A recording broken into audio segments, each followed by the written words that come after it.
जय हिंद।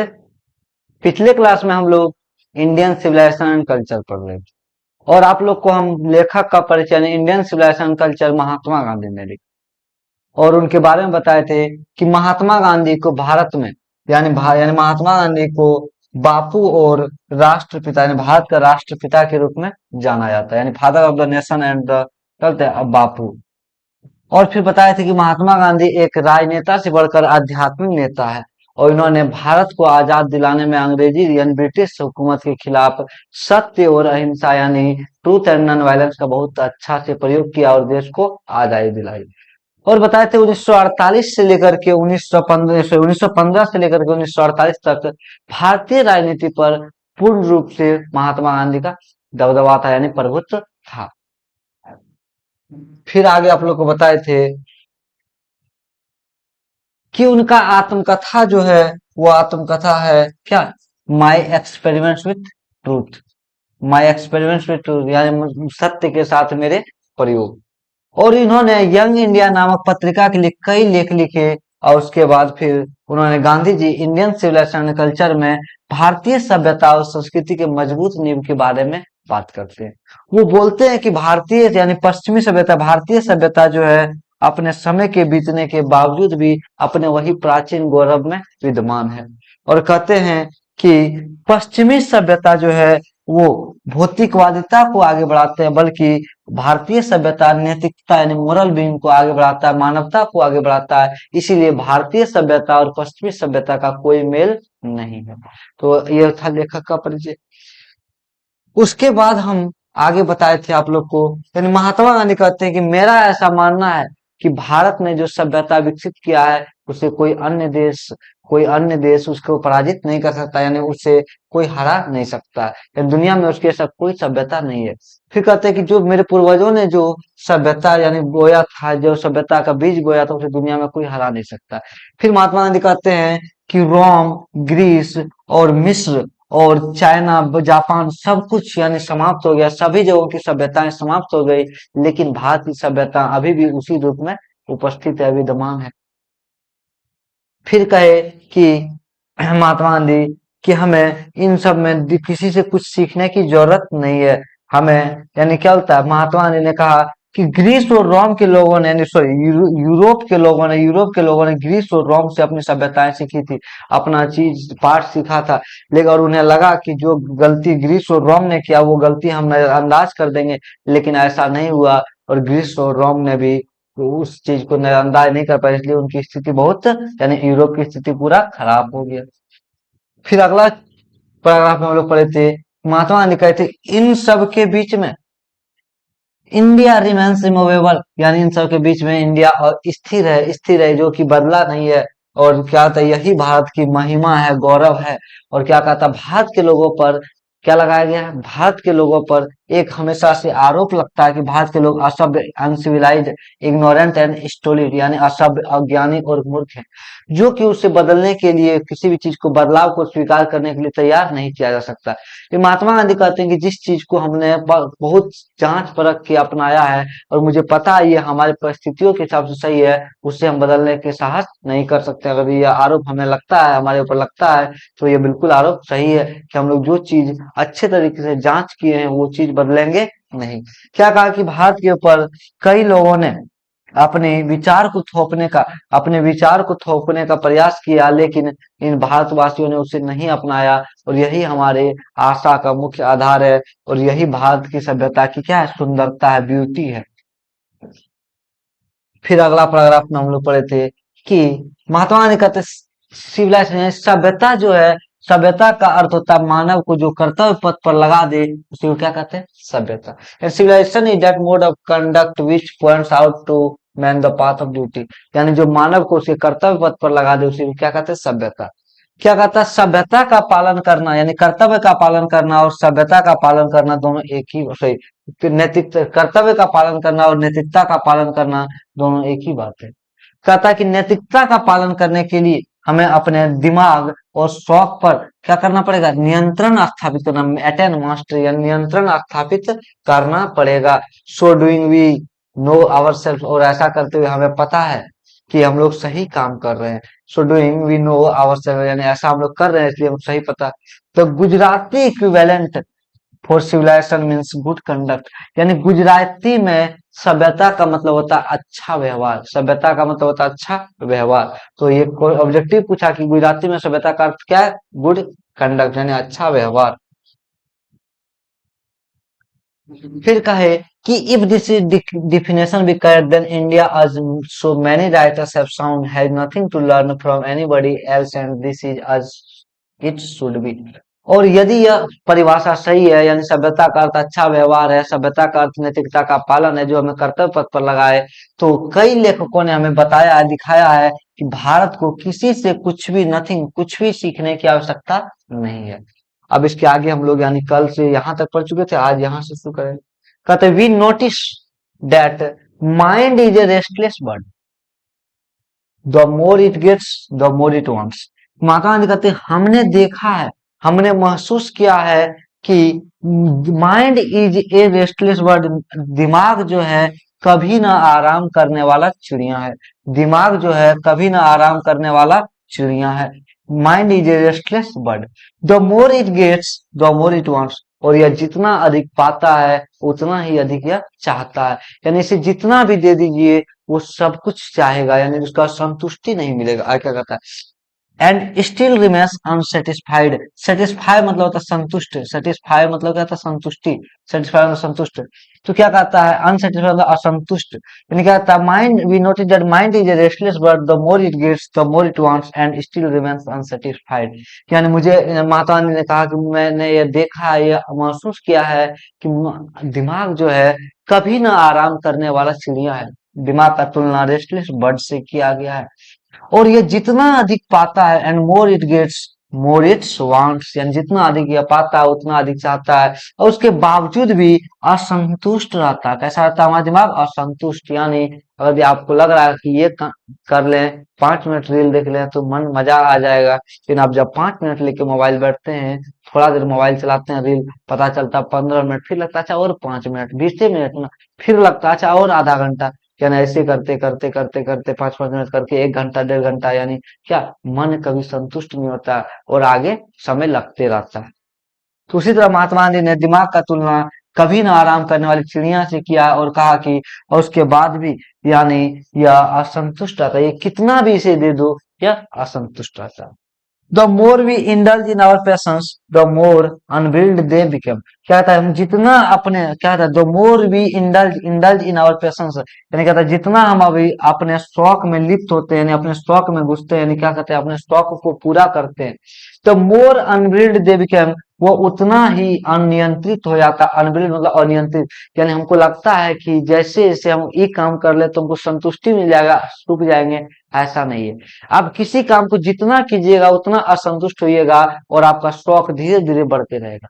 अगर यदि आपको एक चाहत है कि आप मुझे एक बाइक खरीदनी है, या यदि आपको आज एक मोबाइल खरीदना है, आप सोचिए कि यदि वीवो कंपनी को एक लेटेस्ट फोन खरीदा है, ये वाला फोन ले लेते हैं। लेकिन अगर 15 दिन के बाद फिर से लेटेस्ट आ गया तो लगेगा नहीं, ये वाला एक्सचेंज करके दूसरा ले लेते हैं। फिर यानी हमारा मन कभी संतुष्ट होता ही नहीं है। उसी प्रकार महात्मा गांधी कहते हैं कि mind is a restless bird, the more it gets the more it wants and still remains unsatisfied. यानी महात्मा गांधी कहते हैं कि दिमाग कभी ना आराम करने वाला चिड़िया है, और यह जितना अधिक पाएगा, जितना अधिक इसे दीजिएगा उतना अधिक यह अनियंत्रित होगा, और इतना अधिक यह और हमारा शौक जो कि क्या हो जाएगा, उससे और अधिक अनियंत्रित हो जाएगा, उस पर लगाम नहीं लगाया जा सकता है। Our ancestors our ancestors therefore set a limit to our indulgences। इसीलिए हमारे एंसेस्टर मतलब पूर्वज, एंसेस्टर्स मतलब पूर्वज, इसीलिए हमारे पूर्वज ने हमारे इंडल्जेंसेस मतलब भोग विलास, इंडल्जेंसेस मतलब भोग विलास, इसीलिए हमारे पूर्वज ने हमारे भोग विलास पर क्या किया गया था, भोग विलास पर नियंत्रण, एक सीमा, भोग विलास का एक सीमा निश्चित किया था।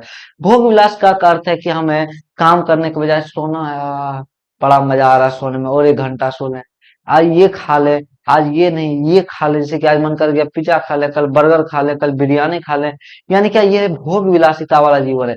जीवन जीने के लिए साधारण चीज जो दाल भात चावल या रोटी सब्जी, ये क्या साधारण जीवन जीने के लिए आवश्यकता है, यानी आवश्यकता है उससे अधिक जो काम किया जाए उसी कहते हैं विलासिता। उसी क्या कहते हैं? विलासिता।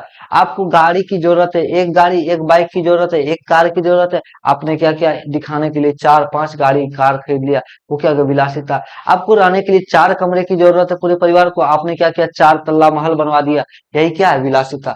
इसलिए महात्मा गांधी कहते हैं कि हम हमारे पूर्वज को पता था कि हम लोग जितना ज्यादा इसके अथी को यानी इस दिमाग को यानी इसके चाहत को पूरा करेंगे वो इतना अधिक ये अनियंत्रित हो जाएगा। इसीलिए so our and therefore our ancestor, इसलिए हमारे पूर्वजों ने हमारे भोग विलास के लिए एक सीमा निश्चित किया था, एक लिमिट एक सीमा निश्चित किया था।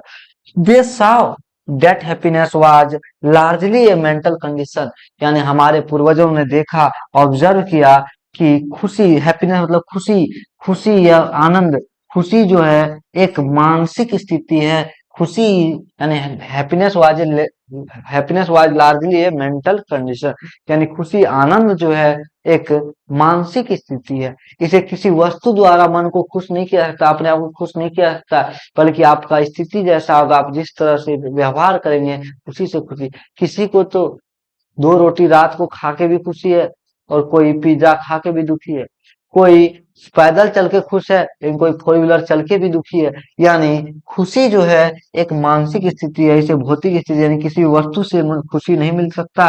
यानी खुशी के लिए आपको कार्य करना पड़ेगा, अपना मन को शांत रखना पड़ेगा। इसीलिए हमारे पूर्वजों ने, हमारे ऋषि मुनियों ने ध्यान साधना का मार्ग अपनाया। यानी इसमें हम लोग कहे, यानी इस पैराग्राफ में जाने की हम महात्मा ने कहा कि दिमाग जो है कभी ना आराम करने वाली चिड़िया है, ये जितना अधिक पाएगा उतना अधिक चाहेगा और हम इसके बावजूद भी असंतुष्ट अनसेटिस्फाइड रहेगा। और जितना अधिक हम लोग अपने भोग विलास स्टॉक में लिप्त होंगे, हमारा भोग विलास और उतना अधिक बढ़ेगा और अनियंत्रित हो जाएगा। इसलिए हमारे पूर्वजों ने हमारे भोग विलास के लिए क्या एक सीमा निश्चित किया। और और फिर वो उन्होंने वो जानते थे, वो उन्होंने देखा कि खुशी जो है एक मानसिक स्थिति है।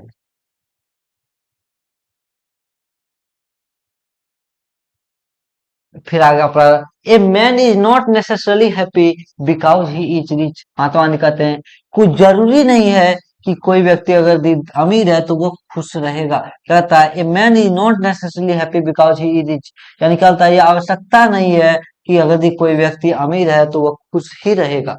और unhappy because he is poor, और यदि कोई गरीब है तो वह दुखी रहेगा, ऐसी कोई आवश्यकता नहीं है, ऐसा कोई नियम नहीं है।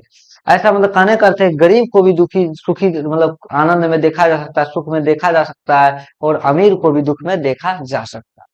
क्योंकि बताया मैं क्या था, happiness is a mental condition, यानी खुशी जो है एक मानसिक स्थिति। इसलिए जरूरी नहीं कि कोई व्यक्ति गरीब है इसलिए दुखी है और कोई व्यक्ति अमीर है इसलिए खुश है। The rich are often seen to be unhappy, the poor to be happy।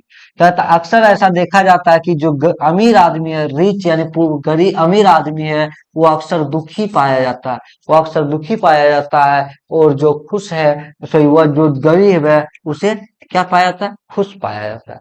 क्योंकि जरूरी नहीं है कि हमारे पास जितना सामान होगा हम उतना अधिक खुश होंगे, ऐसा नहीं है।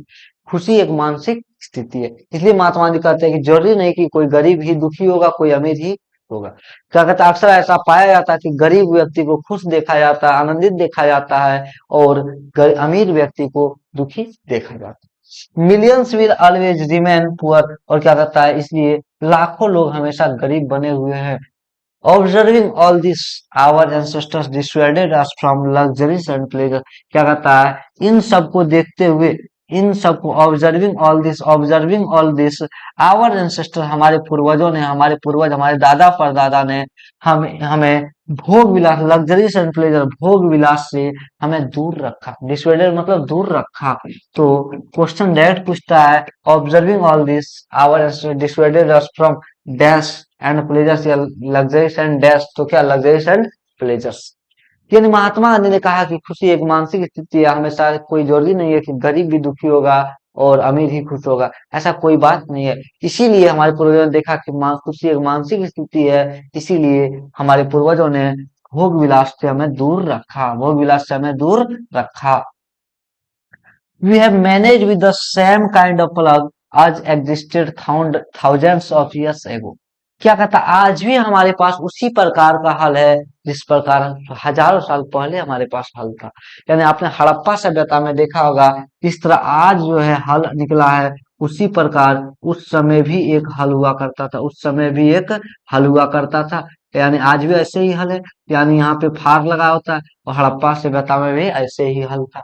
यानी क्या कहते हैं, महात्मा गांधी कहते हैं कि जिस प्रकार हजारों साल पहले हमारे पास हल था, और वही हल, उसी प्रकार का हल हमारे पास आज भी है। आगे देखो, we have retained the same kind of cottages that we had in former times, क्या and our indigenous education remains the same as before. क्या कहता है, हम, क्या कहता है, वी हैव रिटर्न, यानी हमने, जिस प्रकार हमारे पास पुराने समय में, प्राचीन समय में कुटिया था, कॉटेज मतलब होता है क्या, कुटिया, कॉटेज मतलब कुटिया, कुटिया, कुटिया मतलब झोपड़ी। जिस प्रकार प्राचीन समय में हमारे पास झोपड़ी था, उसी प्रकार झोपड़ी हमारे पास आज भी है। And our indigenous education remains the same as before, और क्या था, हमारा देसी, इंडिजीनियस मतलब देसी, हमारा देसी शिक्षा आज भी उसी प्रकार है जिस प्रकार पहले था, आज भी उसी प्रकार जिस प्रकार पहले था। वो तो मैकाले आया, और मैकाले ने हमारी शिक्षा व्यवस्था को बर्बाद कर दिया।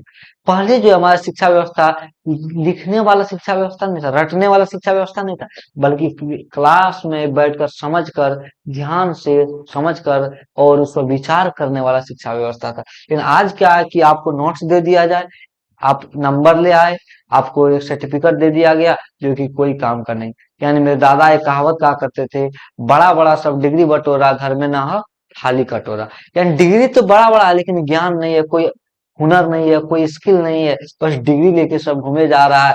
और अगर दी आज अगर यदि कोई 5,000 कोई फॉर्म आता है, तो उसमें 10 लाख आदमी फॉर्म भरता है, 10 लाख आदमी फॉर्म भरता है, तो इससे क्या होता है, यानी 10 लाख आदमी फॉर्म भरता है, तो फिर, यानी क्यों, क्योंकि हमारे पास स्किल की कमी है। इस, और सरकार ने ऐसा कोई व्यवस्था नहीं किया जिससे कि हमारे देश के लड़कों या युवाओं को क्या मिल सके, स्किल मिल सके, स्किल बेस्ड एजुकेशन मिल सके। इसलिए महात्मा गांधी कहते हैं कि हमारे पूर्वजों ने उसी प्रकार का झोपड़ी आज भी बनाए रखा है जिस प्रकार का झोपड़ी पहले था, और उसी प्रकार का देसी व्यवस्था, देसी शिक्षा व्यवस्था आज भी है जिस प्रकार से आज से पहले था। इंडिजिनस मतलब स्वदेशी शिक्षा, देसी शिक्षा। We have we have had no system of life coding competition. क्या था, हमारे पास कोई जीवन को बर्बाद करने वाला प्रतिस्पर्धा नहीं था। क्या था, हमारे पास ऐसा कोई व्यवस्था नहीं था जिसमें भी जीवन को बर्बाद किया जाए, यानी जीवन को बर्बाद करने वाला कोई हमारे पास प्रतिस्पर्धा नहीं था, यानी कोई कंपटीशन नहीं हुआ करता था।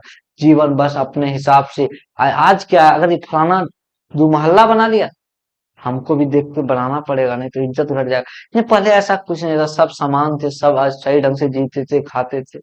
फिर आगे बढ़ते हैं, यानी इसमें कहा कि कोई भी गरीब व्यक्ति भी खुशी हो सकता, खुश हो सकता है, और अमीर व्यक्ति भी दुखी हो सकता है, क्योंकि खुशी एक मानसिक स्थिति है। इसलिए हमारे पूर्वज, आवर ऑब्जेक्टिव डायरेक्ट पूछा, our from luxuries and pleasures.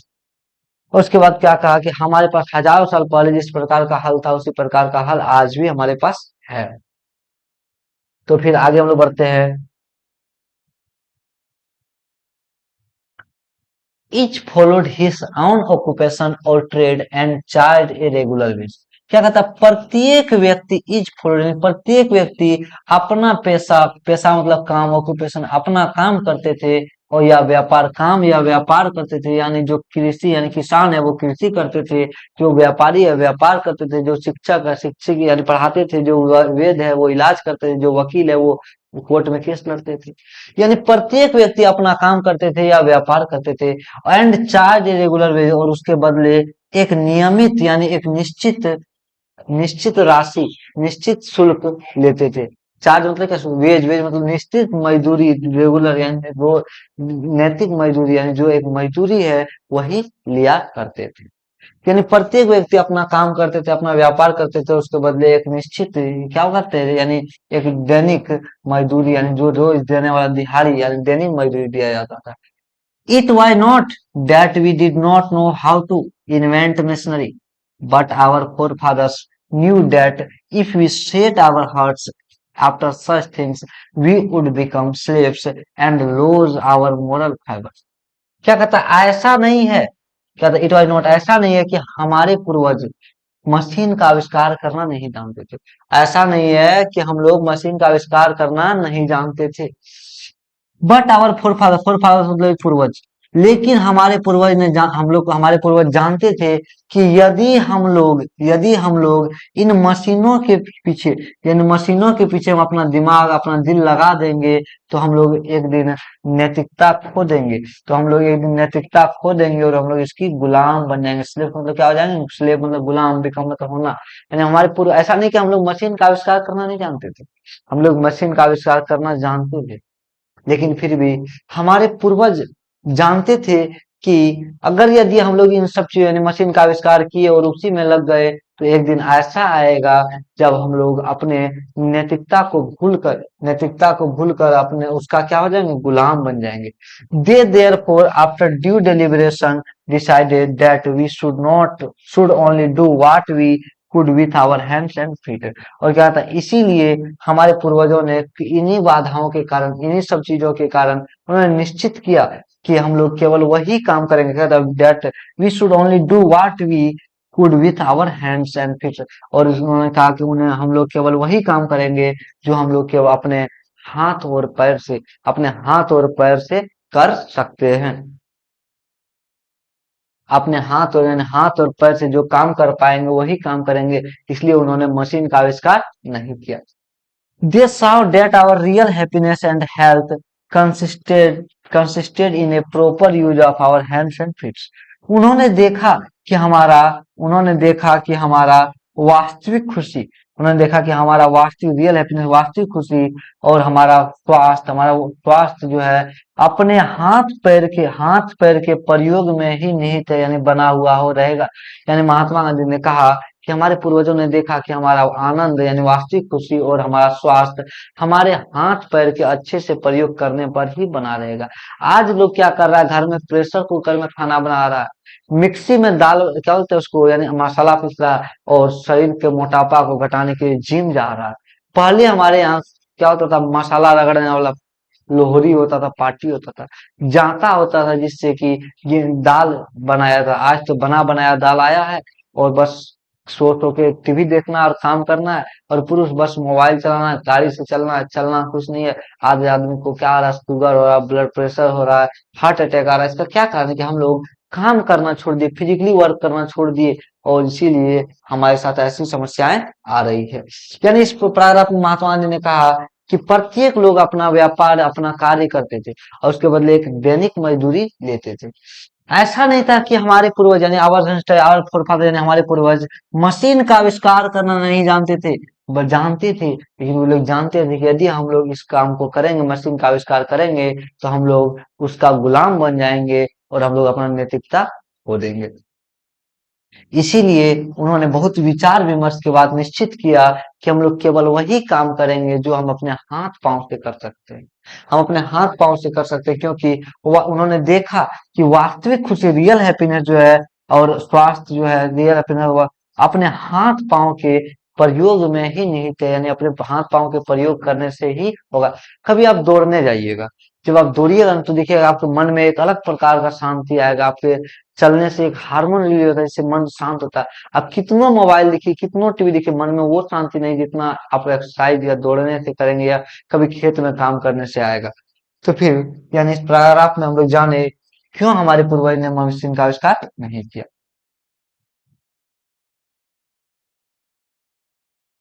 They further reasoned that large cities were a snare and a useless encumbrance and that people would not be happy in them।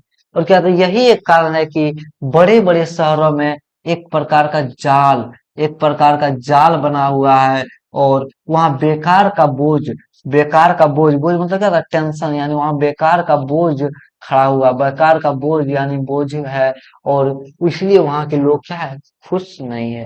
कहता है the they further reason that last city were a snare and a useless encumbrance and that people would not be happy in them। और यही कारण है कि यानी क्या लोगों एक शहर के लोग यानी बड़े बड़े शहरों के लोग अपना हाथ पैर का प्रयोग नहीं करते, सारा काम मशीन से करते हैं। तो यही कारण है कि बड़े बड़े शहरों में एक प्रकार का मशीनों का जाल बन गया है, जहाँ बेकार का बोझ उत्पन्न हुआ है, जहाँ बेकार का बोझ उत्पन्न हुआ है, जाल और बेकार का बोझ है, जिससे यही कारण है कि वहां के लोग क्या खुश नहीं है, हैप्पी नहीं है।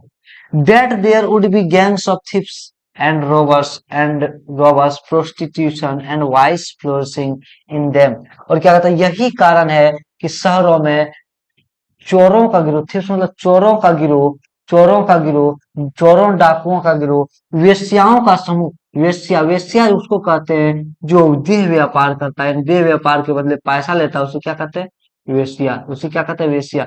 प्रोस्टिट्यूशन यानी यही कारण है कि शहरों में चोरों और गुंडों यानी लुटेरों का गिरोह और वेश्यावृत्ति, वेश्यावृत्ति, वेश्यावृत्ति और बेकार का बोझ बना हुआ है। शहरों में बेकार का बोझ बना हुआ है, यानी बेकार का बुराई बढ़ा हुआ है, यानी वहां यही कारण है वहां की बहुत अधिक इसका क्या बुराई बना हुआ है। And that poor man would be road by rich man. और इसीलिए वहां अमीरों द्वारा गरीब लोग, अमीर लोगों द्वारा गरीब लोग लूटे जाते हैं। क्या था रोड क्या था, and that poor man would be road by rich man. और यही कारण है कि वहां अमीरों द्वारा गरीब लोग लूटे जाते हैं।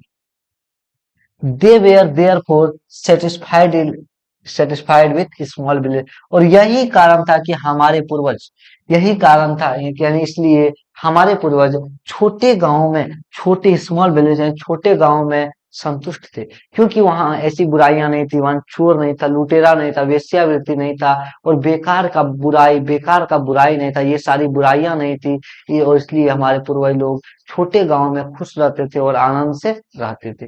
क्या बताए कि बड़े शहरों का विकास क्यों नहीं किया, क्योंकि बड़े शहरों में एक पर बेकार का बोझ यानी बेकार बोझ और जाल बना हुआ है, इससे लोग वहां खुश नहीं रह रहे। वहां एक प्रकार का चोर डाकू का गुरु समूह, वेश्यावृत्ति जैसी बुराइयां समाज में बढ़ी हुई है, और इसीलिए वहां के लोग खुश नहीं है और वहां अमीर लोग गरीब लोगों को लूटते हैं या गरीब लोग अमीरों द्वारा लूटे जाते हैं। आगे देखिए, दे saw that kings and their swords were inferior to the swords of ethics। यानी हमारे पूर्वजों, दे मतलब हमारे पूर्वजों ने देखा कि राजा का तलवार क्या था, Kings saw that kings and their swords, राजा और उसके तलवार, स्वर्ड्स मतलब होता है तलवार, स्वर्ड्स मतलब क्या होता है तलवार, राजा और उनकी तलवार ऋषि क्या होता है, नैतिकता के, ethics मतलब नैतिक, एथिक्स मतलब नैतिक, नैतिकता के तलवार से क्या है, कमतर है यानी छोटे हैं। कमतर मतलब क्या है, छोटे हैं, यानी मतलब उतना शक्ति नहीं है।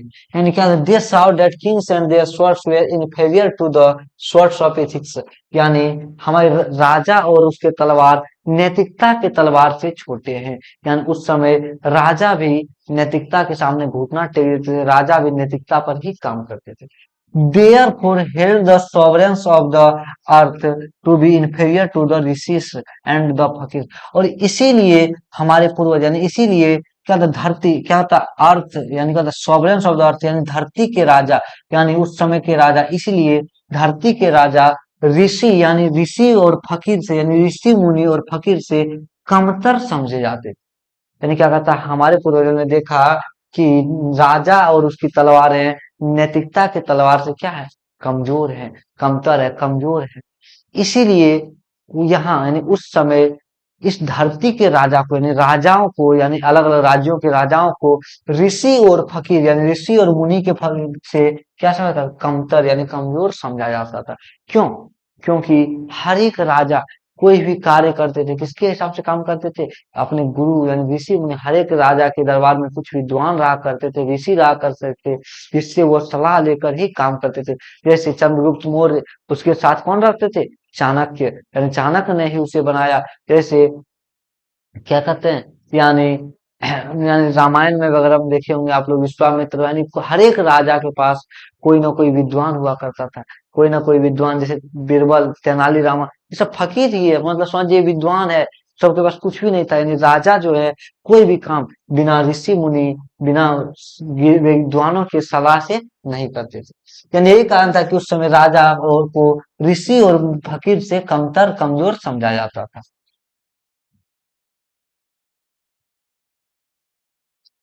A nation with a constitution like this is fitter to teach others than to learn from others।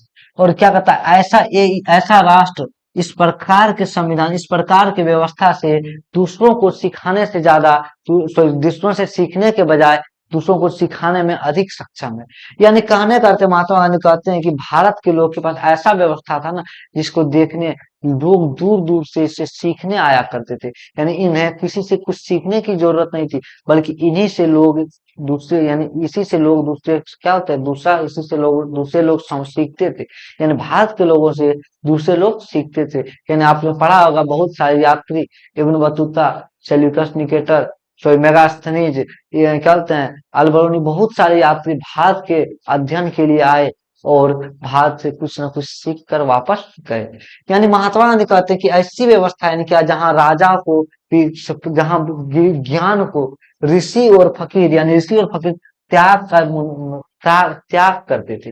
तो तीन त्यागियों को राजाओं से ज्यादा महत्व दिया जाता था। क्यों? क्योंकि मानते थे कि सबके पास एक अलग ज्ञान है, इसीलिए। और कहता है ऐसे व्यवस्था के साथ कोई भी देश, यानी ऐसे व्यवस्था के साथ यह देश दूसरों से सीखने के बजाय दूसरों को सिखाने में अधिक सक्षम है। This nation had courts, lawyers and doctors, but they were all within bounds। क्या कहता है, इस राष्ट्र में न्यायालय था, वकील थे और वेद भी थे। वेद मतलब डॉक्टर, वेद भी थे, वकील भी थे और न्यायालय भी थे। They were all within bounds, और वे लोग, सभी लोग अपने सीमा, यानी अपने सीमा के अंदर रहकर ही काम करते थे। यानी काम के बदले एक निश्चित मजदूरी लेते थे। आज के समय नहीं कि फी एक दिन का 50,000, लाख, 1.5 लाख, ऐसा नहीं था। बल्कि क्या था कि वे लोग एक निश्चित मजदूरी रहते थे। यानी सब एक अपने सीमा में थे। Everybody knew that these professions were not particularly superior। Moreover, these wakils and weights did not rob people; they were considered people's dependents। क्या था, एवरीबडी न्यू, सभी लोग जानते थे कि ये वकील और वेद वाला प्रोफेशन, यानी पेशा, वकील, वेद, डॉक्टर वाला यानी क्या, डॉक्टर वाला पेशा, यानी क्या था, वो किसी से बढ़कर नहीं थे, किसी से, यानी किसी पेशा से बढ़कर नहीं थे। Moreover these vakils and vaids did not rob people. और यहाँ तक कि वो वकील और वेद जो, यानी डॉक्टर और वेद, यानी डॉक्टर और वकील जो थे, लोगों को लूटते नहीं थे। लोगों को लूटते, रोप रोप मतलब लूटना, लूटते नहीं थे। They where considered peoples dependence. और उन्हें ऐसा माना जाता था कि वह लोगों पर, यानी क्या कहते हैं, लोगों पर ही निर्भर हैं। यानी क्या कहता है, दे वेयर कंसिडर्ड पीपल्स डिपेंडेंट, यानी ऐसा माना जाता था कि वे लोग लोगों पर ही निर्भर है। यानी लोग उन्हें पैसा देते हैं, तब वो काम करते हैं और उससे उसका घर चलता है। इसलिए वे पैसा बहुत ज्यादा सुपीरियर, यानी सर्वोच्च नहीं था। आज तो बड़ा बड़ा वकील, बड़ा बड़ा डॉक्टर आया और क्या कहा कि नहीं, हमको इतना पैसा चाहिए, ये तब होगा। लेकिन उस समय लोग कार्य को सेवा भाव से करते थे। आज जो है कि लोग पेशा, यानी बिजनेस के भाव से करते हैं कि आप पैसा दीजिए तभी काम होगा। उस समय लोग, यानी क्या बोलते हैं, जो लोगों पर, यानी वकील और वेद, डॉक्टर जो है, वो लोगों पर निर्भर माने जाते थे। नॉट देयर मास्टर्स, और क्या, उसके स्वामी, यानी उनके सेवक माने जाते थे, उसके स्वामी नहीं। यानी लोगों के स्वामी नहीं, बल्कि लोगों का सेवक, यानी लोगों पर निर्भर माना जाता था। जस्टिस वाज टॉलरेबली फेयर, और न्याय पूर्ण रूप से निष्पक्ष था। टॉलरेबली फेयर एंड न्याय, जस्टिस मतलब न्याय, पूर्ण रूप से निष्पक्ष था। यानी जो भी जो सही था वही काम होता था, बल्कि धूर्तबाजी, गलती काम बिल्कुल नहीं हुआ करता था। यानी इस पैराग्राफ पे हम लोग जाने कि ऋषि मुनि के तलवार से, ऋषि मुनि से कौन कमतर था? इस धरती के राजा। और नैतिकता के तलवार से कौन, किसका तलवार कम था? राजा का तलवार छोटा था, यानी कमतर था। और क्या कहा कि सभी, उस समय भी वकील था, वेद था, लेकिन सभी अपने सीमा के अंदर रहकर काम करते थे। और वे लोग, वकील वेद को लोगों का स्वामी नहीं, बल्कि लोगों का सेवक माना जाता था। और न्याय पूर्ण रूप से निष्पक्ष था। The ordinary rule was to avoid courts, और सामान्य नियम था कोर्ट से दूरी बनाना है, कोर्ट नहीं जाना। यानी जब भी कोई बात हो तो वो सारा मामला घर में ही सुलझा लिया जाए, पंचायत बैठा कर सुलझा लिया जाए। कि जब बहुत सीरियस केस हो तभी कोर्ट जाया जाए, घर का गांव का मामला कोर्ट लेकर नहीं जाया जाए। The ordinary rule was avoid courts, यानी एक सामान्य नियम था, कोर्ट से बचा जाए। There was no touts to lure people into them, और वहां लोगों को लूटने के लिए कोई दलाल, टाउट्स मतलब दलाल, लोगों को लूटने के लिए कोई दलाल या बिचौलिया नहीं हुआ करता था। This evil, this evil was too noticeable only in and around capitals, यानी क्या था, ये दलाली वाला धंधा वो सिर्फ राजधानी यानी किसी राजा की रानी किसी राज्य की राजधानी और उसके आस-पास वाले क्षेत्र में देखा जा सकता था। जैसे वेश्यावृत्ति, दलाली, ये सारा चीज कुछ समय राजधानी में, बड़ी-बड़ी राजधानी के आसपास ही राजधानी में और राजधानी के आसपास देखा जाता था। The common people lived independently and followed their agricultural occupation, और सामान्य लोग, द कॉमन पीपल, सामान्य लोग स्वतंत्र रूप से रहते थे और अपना कृषि वाला पैसा यानी अपना खेती करते थे, कृषि वाला काम करते थे। सामान्य लोग स्वतंत्र रूप से रहते थे और अपना खेती बाड़ी काम अपना धंधा किया करते थे। They enjoy true home rule, और उन्होंने उन्होंने यानी अपने वास्तविक घर के नियम का आनंद उठाया, यानी उन्होंने अपने घर में रहकर अपना आनंद उठाया। यानी सामान्य लोग खेती करते थे, अपने घर में रहते थे, वो बड़े बड़े शहरों में नहीं जाते थे बल्कि गांव में ही निवास करते थे, और वे लोगों ने क्या बहुत ही आनंद उठाया। यानी महात्मा गांधी ने इसमें दो तीन बात बताई कि सामान्य नियम क्या था, कोर्ट से बचा जाए, और क्या था कि वहां लूटने के लिए दलाल नहीं हुआ करता था, और सामान्य लोग स्वतंत्र रूप से रहते थे और अपना खेती वाला काम करते थे, और उन्होंने क्या यानी वास्तविक गृह नियम का आनंद उठाया। The Indian civilization as described by me has been so described by its water is, क्या कहता है, भारतीय सभ्यता जैसा कि मैंने भारतीय सभ्यता के बारे में बताया, ठीक उसी प्रकार इसके प्रशंसकों ने इसके बारे में, वोटरीज मतलब प्रशंसक, इसके प्रशंसकों ने भारतीय सभ्यता के बारे में बताया है। क्या था, the Indian civilisation I describe by me, कहता भारतीय सभ्यता जैसा कि मैंने वर्णन किया जिसके बारे में, ठीक उसी प्रकार has been so described by its votary, इसके प्रशंसकों ने इसके बारे में बताया या कहा है। In no part of the world and under no civilization have all man attained perfection, क्या कहता है, दुनिया के किसी भी कोना में नहीं, दुनिया के किसी भी कोना में या किसी भी सभ्यता में सभी लोगों ने संपूर्णता, परफेक्शन मतलब संपूर्णता को हासिल नहीं किया है, संपूर्णता को हासिल नहीं किया है। यानी कहने का अर्थ है कि कोई भी सभ्यता हो या दुनिया के किसी भी कोने में सभी लोगों ने, यानी क्या था, सभी लोगों ने have all man attained perfection, सभी लोगों ने संपूर्णता को हासिल नहीं किया। यानी महात्मा गांधी कहना चाह रहे हैं कि कोई भी व्यक्ति संपूर्ण नहीं है, सब में कुछ ना कुछ कमी है, हर एक सभ्यता में कुछ ना कुछ कमी है, कुछ बुराई है, यानी किसी का पॉजिटिव पक्ष भी है, किसी का नेगेटिव पक्ष भी। The tendency of Indian civilization is to elevate moral being, क्या कहता है, महात्मा गांधी कहते हैं द टेंडेंसी यानी प्रवृत्ति, टेंडेंसी मतलब प्रवृत्ति, the tendency of Indian civilization is to elevate moral being, यानी क्या कहता है, भारतीय सभ्यता की प्रवृत्ति नैतिकता को बढ़ावा देना है। नैतिकता यानी मोरल भी मतलब नैतिकता यानी मानवता को बढ़ावा देना है। That of the western civilization is to propagate immorality, जबकि पश्चिमी सभ्यता, वेस्टर्न सिविलाइजेशन पश्चिमी सभ्यता जो है वो और नैतिकता, इमोरलिटी मतलब क्या था, और नैतिकता, और नैतिकता को बढ़ावा देते हैं, यानी पश्चिमी सभ्यता और नैतिकता को बढ़ावा देता है। The latter is godless, latter मतलब था बाद में, the latter is godless, the former is based on a belief in God, क्या कहता है, पूर्वार्ध यानी पश्चिमी सभ्यता भगवान में विश्वास नहीं करते हैं, पश्चिमी सभ्यता भगवान में विश्वास नहीं करते हैं, यानी पश्चिम के लोग भगवान में विश्वास नहीं करते हैं। तो फर्म, फर्म मतलब पहले, यानी द फर्म मतलब पहले किसका चर्चा किया गया है, इंडियन, जबकि भारतीय लोग भगवान में विश्वास करते हैं, क्योंकि भारतीय लोग भगवान में विश्वास करते हैं। So understanding and so believing it behoves every lover of India to cling the old Indian civilisation even as a child clings to the mother's breast. क्या कहता है, इसलिए ऐसा समझते हुए, इसलिए इसको समझते हुए, समझते हुए, इसमें विश्वास करते हुए, हमें से प्रत्येक भारत के प्राचीन प्रत्येक भारतीयों को हमें क्या था, इसलिए यानी ऐसा ऐसा समझते हुए, इन बातों को समझते हुए और इस पर विश्वास करते हुए, हमें से प्रत्येक भारतीय को यानी हम भारतीयों को अपनी सभ्यता यानी प्राचीन भारतीय सभ्यता को अपने छाती से यानी अपने उससे प्रेम करना चाहिए, उससे चिपक कर रहना चाहिए।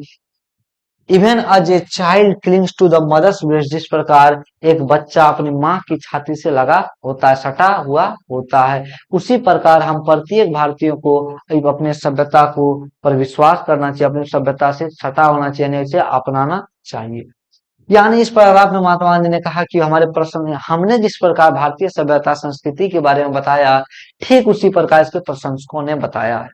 और दुनिया में किसी भी कोने में किसी भी सभ्यता के लोगों ने पूर्णता संपूर्णता को हासिल नहीं किया। यानी यहाँ एक ऑब्जेक्टिव आपका बनाइए, लाइन डाल देगा, in no part of the world under no civilization have all man attained dash, तो क्या होगा, परफेक्शन। क्या हो जाएगा, परफेक्शन। परफेक्शन यानी पूर्णता संपूर्णता को हासिल नहीं किया है। फिर कहता है the tendency of Indian civilization is to elevate moral being, बहुत इंपॉर्टेंट क्वेश्चन।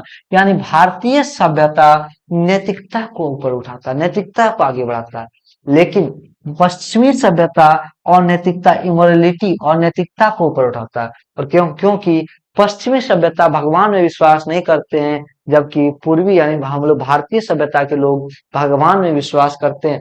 इसीलिए इसीलिए हमें ऐसा समझते हुए, इस पर विश्वास करते हुए, हमें से सभी लोगों, हमें सभी भारतीयों को अपनी सभ्यता को उस प्रकार अपने छाती से लगा के रखना, इस तरह एक माँ अपने बच्चों को अपने छाती से लगाकर रखती है। यानी हमें अपनी सभ्यता संस्कृति को बचाना है। क्या करना है, बचाना है।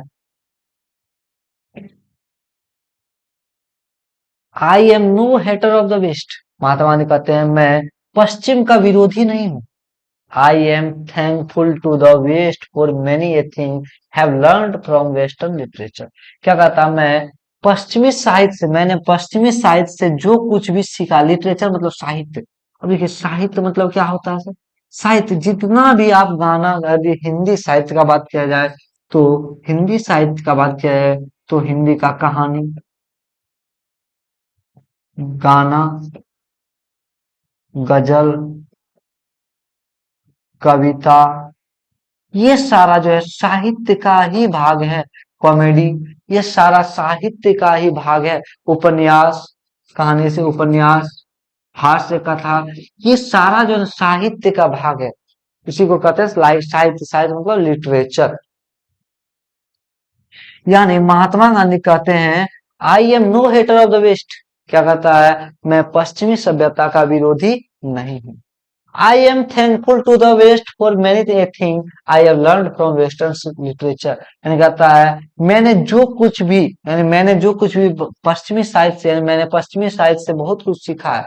पश्चिमी साहित्य से मैंने बहुत कुछ सीखा है और इसके लिए मैं पश्चिम को धन्यवाद देता हूँ। इसलिए मैं पश्चिम को इसके लिए धन्यवाद से मैं इसको उसके प्रति कृतज्ञ हूँ, धन्यवाद देता हूँ।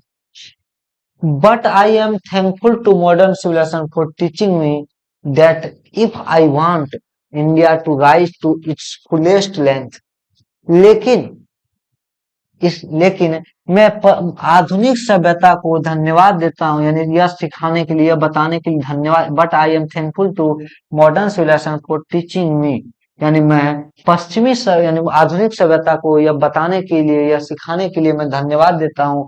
That if I want India to rise to its fullest height, कि यदि, इफ मतलब कि, डेट मतलब यहाँ की हो गया, इफ मतलब यदि, यदि मैं भारत को उसके पूर्ण ऊंचाई, फुलेस्ट लेंथ, यदि मैं भारत को उसके पूर्ण ऊंचाई पर ले जाना चाहता हूँ, I must tell my countryman frankly that after years and years of experience of modern civilization, I have learned one lesson from it, and that is that we must shun it at all cost। क्या कहता है, लेकिन मैं अपने देशवासियों को, country मतलब मैं अपने देशवासियों को फ्रेंकली मतलब स्पष्ट रूप से कहना चाहूंगा, यानी मैं अपने देशवासियों को कई सौ वर्षों यानी कई वर्षों यानी वर्षों के अनुभव से कहता है after years and years of experience, वर्षों के अनुभव से यानी आधुनिक सभ्यता के वर्षों के अनुभव से मैं अपने लोगों को बताना चाहता हूँ। I have learn one lesson from it, मैंने आधुनिक सभ्यता से यह सीखा है, and that is that we must shun it all cost, और मुझे हमें किसी भी हालत में पश्चिमी सभ्यता को त्यागना पड़ेगा। यानी इस पैराग्राफ में महात्मा गांधी ने कहा कि मैं अपने देशवासियों को एक चीज बताना चाहता हूँ कि यदि भारत को हम अपनी पूर्ण ऊंचाई पर ले जाना चाहते हैं, तो हमने जो वर्षों से आधुनिक सभ्यता से जो अनुभव प्राप्त किया है, उस अनुभव के आधार पर मैं अपने देशवासियों को कहना चाहता हूँ कि अपने देश को अपनी सभ्यता को पूर्ण ऊंचाई पर ले जाने के लिए पश्चिमी सभ्यता को हर हाल में छोड़ना पड़ेगा। पश्चिमी सभ्यता को हर हाल में छोड़ना पड़ेगा। यानी इसमें महात्मा गांधी ने कहा कि हम किसका विरोधी नहीं है, पश्चिम का विरोधी नहीं है मैं, बल्कि पश्चिमी साहित्य ने जो मुझे सिखाया है, उसके लिए मैं पश्चिम साहित्य को मैं धन्यवाद देता हूँ। और मैं आधुनिक सभ्यता को भी धन्यवाद देता हूँ कि यदि भारत को उसके पूर्ण ऊंचाई तक पहुंचाना है, तो हर हाल में भारत को पश्चिमी सभ्यता को छोड़ना पड़ेगा और अपनी देसी यानी प्राचीन और देसी भारत की सभ्यता को अपनाना पड़ेगा। ये कौन कहते हैं? महात्मा गांधी।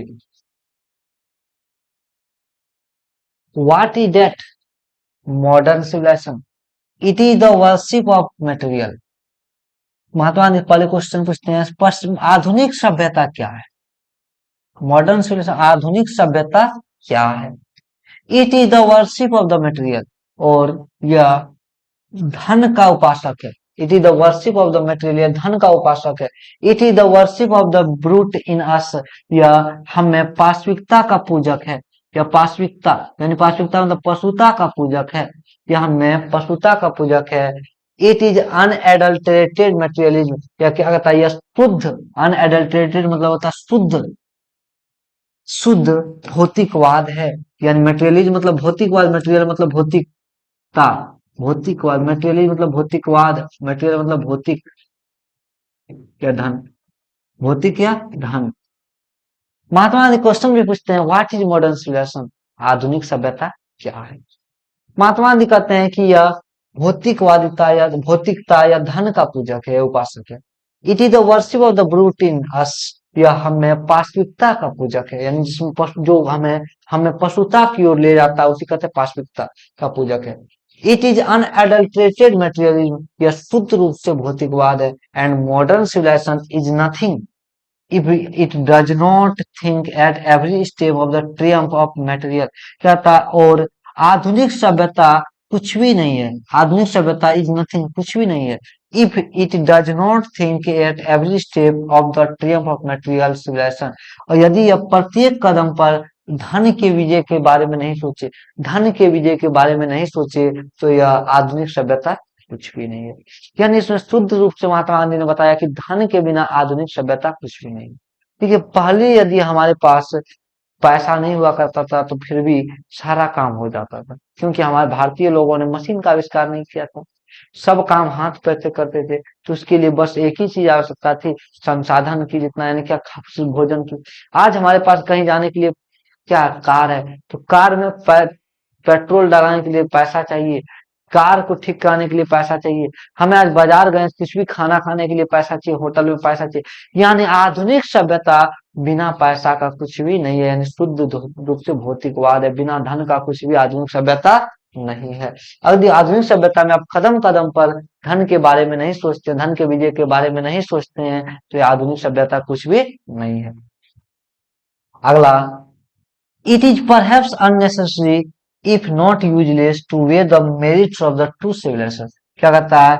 ऐसा शायद, जो अगर ये कहता है, it is perhaps unnecessary, क्या कहता है? दो, to weigh the merits of the two civilizations, क्या कहता है? दो सभ्यताओं का तुलना, मेरिट मतलब तुलना, दो दो सभ्यताओं का तुलना, वे मतलब तुलना, दो सभ्यताओं की योग्यता का तुलना, दो सभ्यता की योग्यता का तुलना यदि यह आवश्यक नहीं है, तो बेकार है। यानी क्या था? इफ इट इज अननेसेसरी, यानी यह आवश्यक नहीं है, तो क्या है, बेकार है, इट इज यूजलेस। यानी कि महात्मा गांधी कह रहे हैं दो सभ्यता का तुलना बहुत बेकार है, यानी यदि आवश्यक तुलना करना आवश्यक नहीं है तो तुलना करना बेकार है।